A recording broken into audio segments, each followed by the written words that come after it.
ख़वातीन और हज़रात, आज की हमारी महफिल में हमारी मेहमान हैं कैलिफोर्निया यूएस से मोनादीपा चैटर्जी, जो अब मोनादीपा शर्मा हैं। हिंदुस्तान के कंपोजिट कल्चर का एक बेहतरीन नमूना है। वेस्ट बंगाल से चली, कई जगह पड़ाव डालते हुए एमयू पहुंची, 1978 में मास्टर्स किया, फिर अमेरिका चली गई। अ, अमेरिका की एमयू फ्रैटर्निटी में बहुत पॉपुलर हैं और मैं इस मुलाकात के लिए शहीर भाई का बहुत शुक्रगुजार हूँ कि उन्होंने मुझे आपसे इंट्रोड्यूस कराया और उनका एक आर्टिकल भी मेरे साथ शेयर किया, जिसकी बहुत सारी चीज़ें हम इस गुफ्तगू में शेयर करेंगे। मदर टंग बंगाली है, मगर बहुत ही साफ तलफ़ुज़ में क्लासिकल उर्दू गज़ल गाती हैं। मैम, वेलकम टू कहकशां के सितारे and thank you for your time. बहुत बहुत शुक्रिया। नमस्कार, आदाब सबको।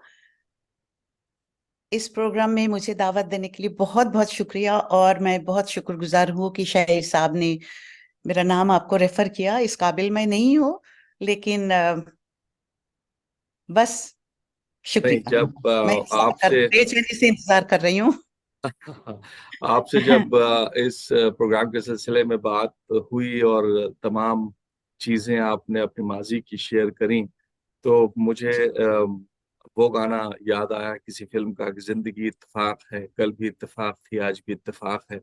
खासतौर पर जब आपने ऑल इंडिया रेडियो पर अपने ऑडिशन का जिक्र किया और उसके बाद वो यूएस में लिफ्ट में आप जब एक अखबार लेकर जा रही थी और उसमें जो आर्टिकल था और फिर आपकी एक मुलाकात थी, तो उसका जिक्र हम आपसे तफसील से करेंगे। आप इस वक्त जरूर। हमें पहले ये अपना जो जिंदगी का सफर मुख्तसर तौर पे आप वेस्ट बंगाल से एमयू पहुंची और फिर वहां से यूएस पहुंची, तो ये आप हमारे साथ शेयर कीजिए। जी जरूर। जी हूँ तो मैं बंगाल से, कैलकाटा में पैदाइश, और बहुत खुश नसीब हूँ कि मुझे ऐसा मौका मिला मुख्तलिफ स्टेट्स में, मुख्तलिफ इंस्टीट्यूशंस में, मुख्तलिफ मजहबों के बीच में मुझे पढ़ने का मौका मिला, तालीम मिली। और कलकत्ता से बिहार, बिहार से अलीगढ़, अलीगढ़ से जेएनयू, ये रही मेरी सफर। और उसके बाद यूएस में। और आगे बढ़ने के पहले, सबसे पहले मैं ये बोलना चाहती हूँ कि उर्दू मेरी मादरी जुबान तो नहीं है, लेकिन अपनी मातृभूमि की हर भाषा को मैं समझती हूँ मेरी मादरी जुबान है। क्या क्या तो बात। इसलिए कोई गलती अगर हो जाए तो मुझे माफ कीजिएगा जरूर। शुक्रिया।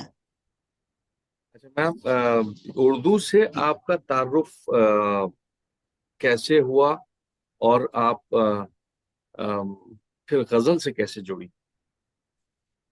जी देखिए, म्यूजिक का जहाँ तक सवाल है, बचपन से ही हमारे बंगाल के कल्चरल ट्रेडिशंस आपको पता है कि हम लोग म्यूजिक के साथ ही बड़े होते हैं, पढ़ाई के साथ साथ।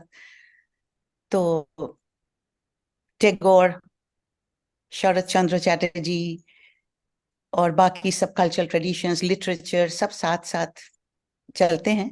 तो ये सब साथ में लेकर मैं अलीगढ़ मुस्लिम यूनिवर्सिटी आई।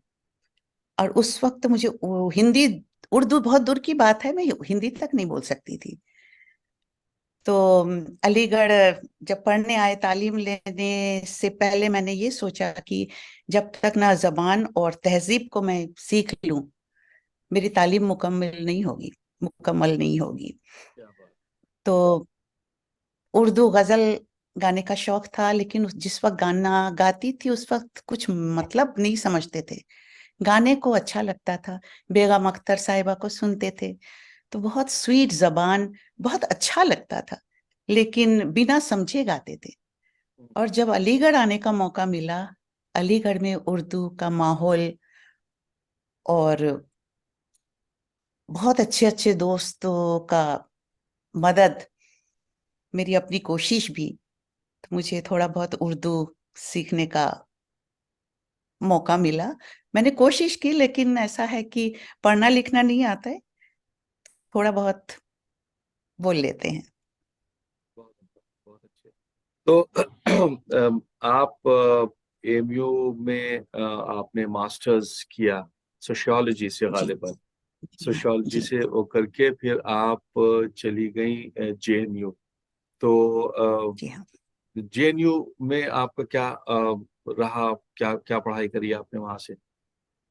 जेएनयू में मैंने सोशियोलॉजी में ही एमफिल किया, और साथ साथ पीएचडी का 3 साल करने के बाद मैं इस कंट्री में आ गई, यूएस में। फिर दोबारा वापस जाना हुआ 7 साल के बाद। तो तब तक कंप्लीट नहीं कर पाई पीएचडी, तो उसके बहुत अफसोस है।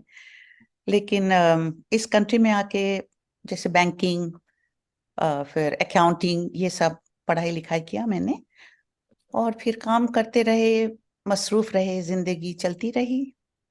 आसान तो नहीं था, आपको मालूम है जिंदगी में हम सब अजीब मरहलों से गुजरते हैं।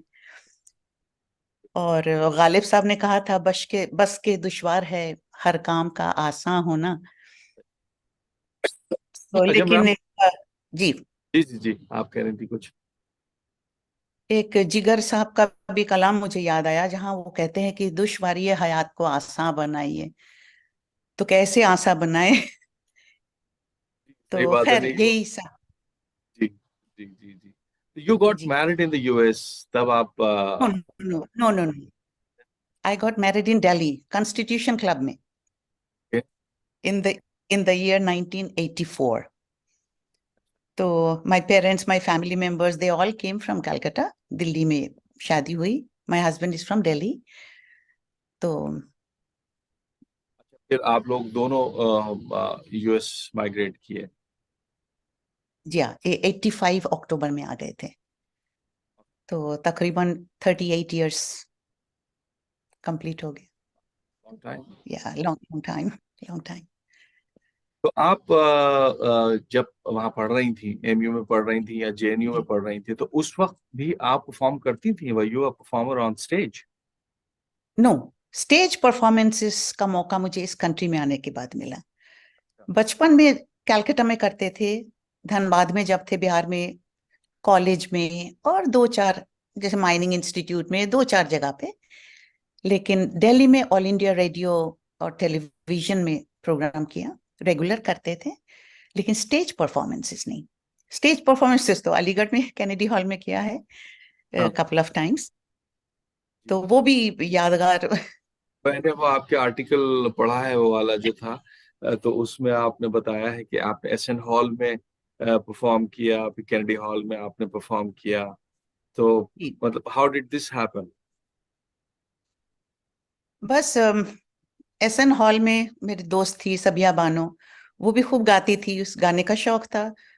तो मैं भी गाती थी उसके साथ साथ। And she was the one who spread the word कि मोनी को गजल गाना आता है। तो तब से सिलसिला शुरू हो गया। तो कभी आफ्ताब हॉल में, कभी एमएम हॉल, कभी एसएन हॉल, कंपटीशंस होते थे, परफॉर्मेंसेस। तो हॉल फंक्शंस जो होते जी थे। हाँ, जी हाँ। अच्छा। फिर जाते थे, तो आपको शायद अब तक मालूम चल चुका होगा आर्टिकल के जरिए, कि एक बार इंजीनियरिंग कॉलेज के स्टूडेंट्स आए थे दावत देने के लिए एसएन हॉल में, कि मोनी जी आपको हिस्सा लेना पड़ेगा। मैंने कहा क्या है? बोले शाम मौसीकी। तो उससे पहले शाम गालिब, शाम फैज में हिस्सा ले चुकी थी।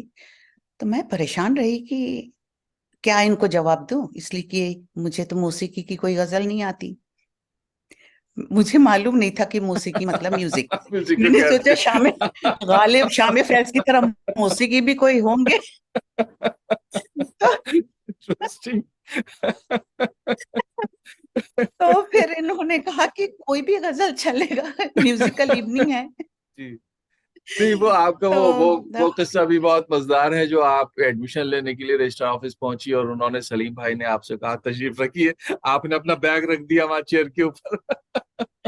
मैं उससे पहले तो जब उससे पहले एडमिशन के सिलसिले में प्रोफेसर एम खुसरो के पास जाना पड़ा था। मैं अपनी ताऊजी जो इकोनॉमिक्स डिपार्टमेंट में रीडर रहे, प्रोफेसर पीसी बैनर्जी, अच्छा। इसलिए जाना पड़ा कि I was a science student, BSc किया था केमिस्ट्री में। Okay. Then I wanted to switch it to social science. लेकिन वो ज्यादातर यूनिवर्सिटी परमिट नहीं करते हैं। तो अलीगढ़ में कोशिश की, तो खुसरो साहब से उसी सिलसिले में मिलना था। तो उन्होंने वहां भी कहा कि तशरीफ लाइए। मैं सोची चेयर लाने को बोल रहे हैं शायद। मुझे कुछ पता नहीं था कि ये तशरीफ भला क्या चीज होती है। मैं ढूंढती रहती थी। तो फिर एक डायरी मेंटेन करना पड़ा, जहाँ पे हर रोज का जो नए नए वर्ड सीखते थे उसे लिख लेते थे। और सबिया बानो मेरी दोस्त थी, तो वो मुझे मतलब बताती थी। कभी कभार ऐसा होता था कि आसान लफ्ज पसंद नहीं था। जैसे अगर आपने खैरियत पूछा, अगर आपने आदाब कहा, तो मुझे डिफिकल्ट वर्ड और थोड़ा वजनदार उर्दू जवाब देने में मजा आता था। तो सबिया से मैंने यही कहा कि मुझे अच्छी अच्छी वर्ड सीखा। तो खैरियत के जवाब में उसने बोला, खुदा का फजल है। कैसा? माशाल्लाह, माशाल्लाह। अच्छी बात है, अच्छी बात है। एक बार इनसे हमारे यूनियन प्रेसिडेंट मिल गए रास्ते में, उन्होंने खैरियत पूछा, मैंने उनको कहा फजल का खुदा है। और मैं सोच रही थी कि बहुत अच्छी उर्दू मैंने आज तो बोल दिया। तो खैर, इसी तरह से वेरी एम्बैरसिंग मोमेंट्स। लेकिन But you were appreciated for your skill in AMU and elsewhere where you performed. और अब तो आप बाकायदगी से स्टेज परफॉर्मेंसेस करती हैं आप। या स्टेज परफॉर्मेंसेस मैं करती हूँ, पिछले 30 साल से कर रही हूँ। लेकिन बहुत ही सिलेक्टिव वेन्यूज में, जहाँ पे उर्दू क्लासिकी गजल लोग समझते हैं, सुनते हैं। आपको मतलब मालूम है, आजकल ज्यादातर सब मोस्टली एंटरटेनमेंट है। तो गजल भी तो हिप हॉप हो गई है, तो उसमें भी हाँ, म्यूजिकल हिप हॉप। इंस्ट्रूमेंट्स। या तो हम लोग जो जिस जमाने के लोग हैं, थोड़ा सा पुराने ख्यालात है और प्योरिटी जी पसंद करते हैं। जी। और ये भी है, आजकल असाज़ा का कलाम लोग नहीं सुनना चाहते हैं। सही। तो मैंने ये सोचा कि ये जिम्मेदारी मैं खुद लेती हूँ अपने पर, कि उनका कलाम गाते रहे और उनके यादें ताज़ा That's करते beautiful. रहे। That's beautiful. That's beautiful and very commendable as well. तो मैम आप उस याद। दिन बता रही थी कि अलवी साहब, प्रोफेसर एम ए अलवी, और ऑल जी इंडिया रेडियो का आपका जो एक वाकया हुआ जब आप ऑडिशन के लिए गई ऑल इंडिया रेडियो में, तो वो शेयर कीजिए। जी। That's very interesting, very interesting. हाँ, ऐसा हुआ, आई थिंक इन 1999 की बात है। तो मुझे यहाँ वो बेगम अख्तर अवार्ड से नवाजा गया। तो उस वक्त रहमान सिद्दीकी साहब जो ओनर थे पाकिस्तान लिंक का, तो उन्होंने इंटरव्यू करने के लिए एनी अख्तर साहिबा को भेजा सैन फ्रांसिस्को से मेरे पास।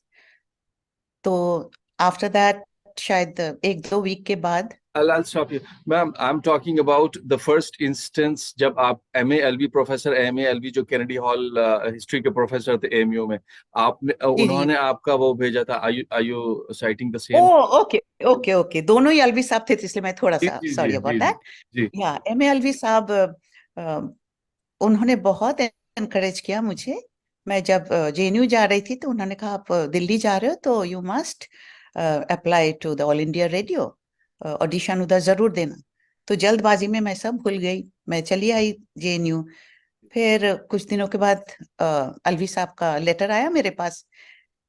He took the trouble of applying on my behalf, और वो ऑडिशन और सब कुछ का डिटेल्स उन्होंने मुझे भेज दिया कि फलाना दिन तुम्हें जाना है ऑल इंडिया रेडियो में ऑडिशन के लिए। So it was so nice of him. तो मैं चली गई वहां, इंतजार करती रही, और बहुत सारे लोग थे। एक एक करके सबका नाम बुलाया जा रहा था, और सब ऑडिशन देख के चले गए ना।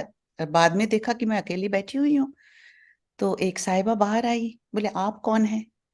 मैंने कहा, मैं तो इंतजार कर रही हूँ मेरे ऑडिशन के लिए, क्या नाम है आपका? मैंने बताया, मोनी दीपा। बोली, इस नाम की मेरे पास तो कोई है नहीं, एम ए अलवी है। उस वक्त मैं समझ गई कि ये कोई चक्कर हो गया, there has been some miscommunication. तो फिर वो आपका खैर करेक्ट किया, तो इट वाज फॉर मी। तो लास्ट में मैंने ऑडिशन दिया एंड आई वाज सिलेक्टेड। तब से ऑल इंडिया रेडियो में गाने का सिलसिला शुरू हो गया। अमेजिंग, तो एम ए अमेजिंग। अलवी साहब का भी बहुत बहुत मैं शुक्रगुजार हूँ। पता नहीं वो कहाँ है आज। तो Yeah, may Alvi Sahab is no more.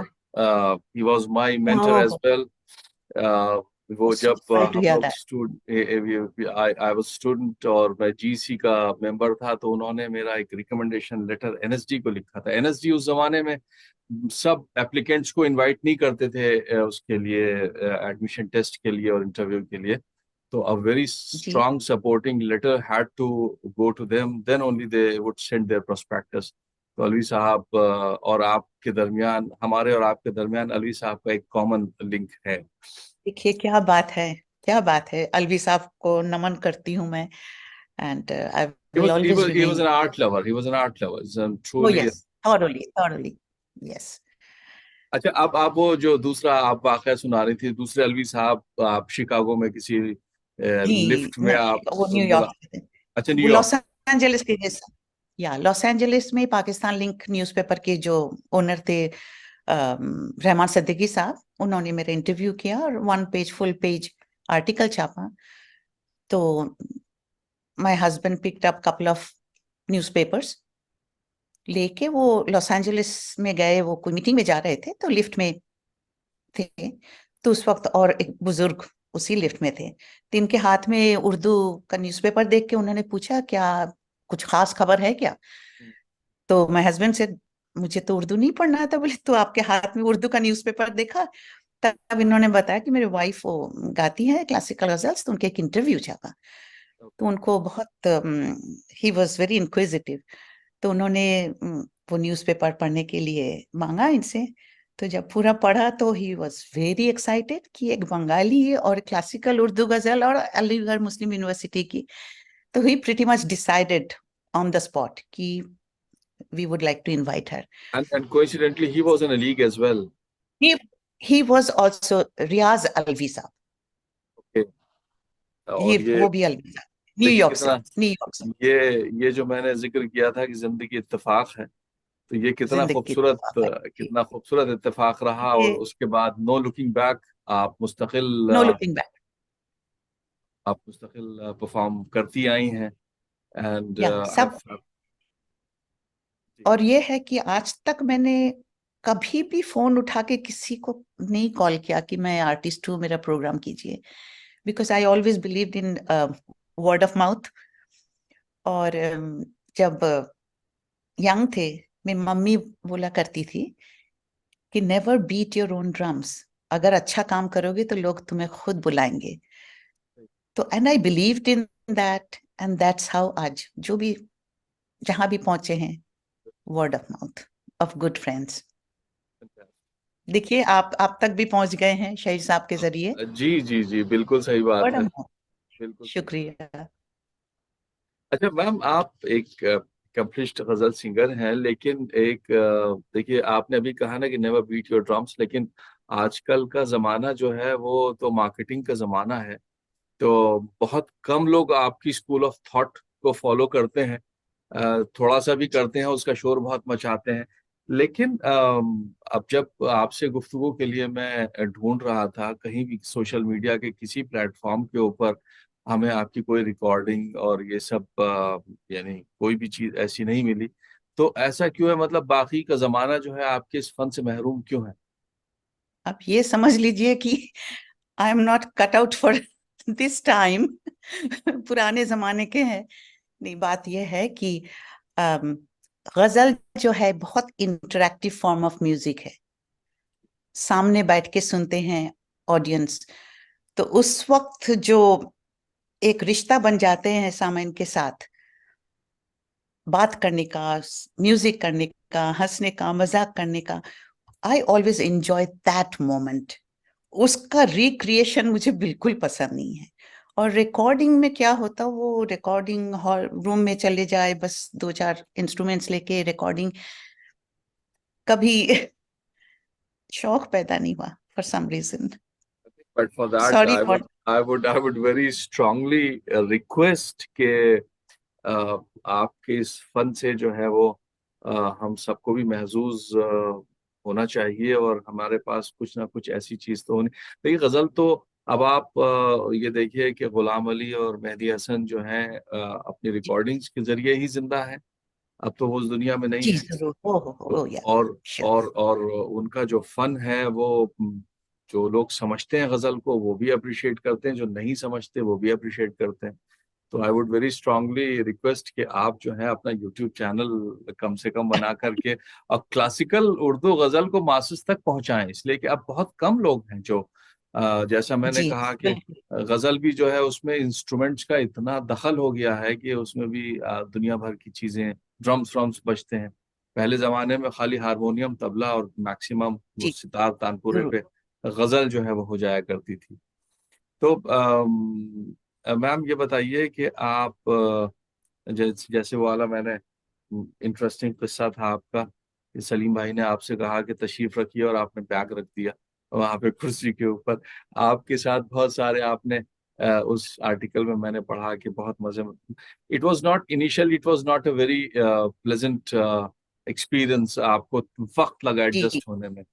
तो जी हाँ जी हाँ। कुछ आप अपना उस दौर का कुछ शेयर कीजिए हम लोगों के साथ। एमयू का कल्चर कैसा था, माहौल कैसा था उस जमाने में? वो तो मैं क्या बताऊं, अलीगढ़ का जो माहौल था वो तो कमाल का एक माहौल, जो कि कुछ समझते नहीं थे लेकिन बहुत अच्छा लगता था। सब कुछ बहुत अच्छा लगता था, इतना सॉफ्टनेस, सोबर लोग, कोई लड़ाई झगड़ा, ऊंची आवाज में बातचीत नहीं। तो वो बहुत फॉरेन लगता था मेरे पास, मेरे को शुरू शुरू में। तो धीरे धीरे जबान जब समझ में आई तो मैंने सोचा ये तो सीखना ही है, जरूरी है। तो I am totally consumed by the language and the culture. तो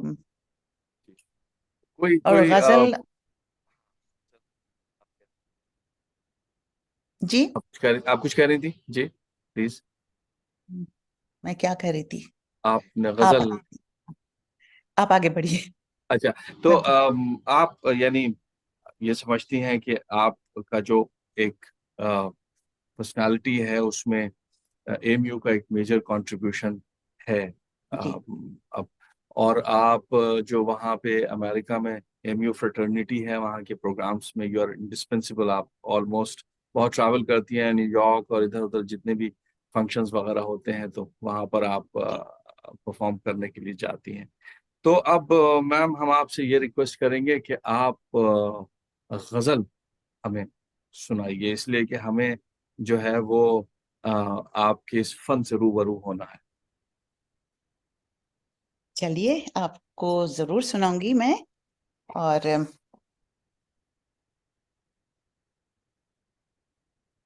मैं शुरू में मजाज साहब का एक क्या नज्म बात सुनाना चाहती क्या बात हूँ, ठीक है? जी। प्रॉपर इंस्ट्रूमेंट्स तो है नहीं, सिर्फ हारमोनियम है साथ में, तो वुड डू, मैं दिस वुड डू, यस। कोशिश करती हूँ। जरूर। तो आपसे भी सुनना है। हाँ, जी वो इंशाल्लाह जब आप हमारा इंटरव्यू करेंगी तब। Okay okay, thank you. तो इजाजत दीजिए, मैं कोशिश करती हूँ। प्लीज। जा साहब का ये नज्म पेश करती हूँ। देखना जज्बे मोहब्बत का असर आज की रात मेरे इशारे पे है, उस शौक का असर आज की रात देखना जज्बे मोहब्बत का असर आज की रात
पेश खिदमत है फैज़ अहमद फैज़ साहब का ये कलाम।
मुजीब साहब, दुनिया के कोने कोने में एएमयू चमन के लाखों बुलबुलें रहते हैं।